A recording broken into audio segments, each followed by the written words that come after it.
Thank you for coming.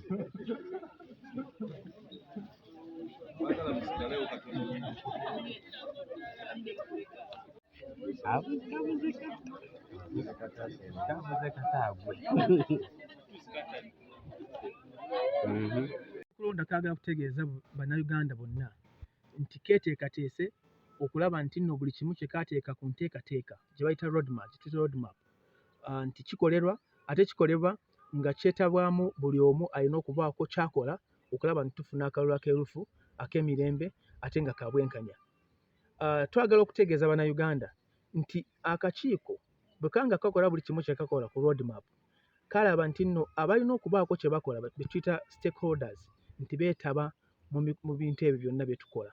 Era mumanyi akakiiko bwe kafulumya roadmap ng'eri revised mu July omwaka oguwedde, kaayita ebibiina by'obufuzi, kaayita bannamawulire, kaayita bannakyewa, kaayita ebyokwerinda, ne kaayita bonna abo be tukola nabo okubabuulira ki ekikyuseemu ne lwaki kikyuseemu, ate ne kabanyonyera nti kino tekigenda kutaataganya programu ey'akakiiko. So kati bwe twogerera for instance, akakiiko kamaze okutimba enkalala ezaava mu demarcation of electoral areas oba okutereeza ebifo ebironderwamu, ensalo z'ebifo ebironderwamu weeziri ku parishes. Bannayuganda basabwa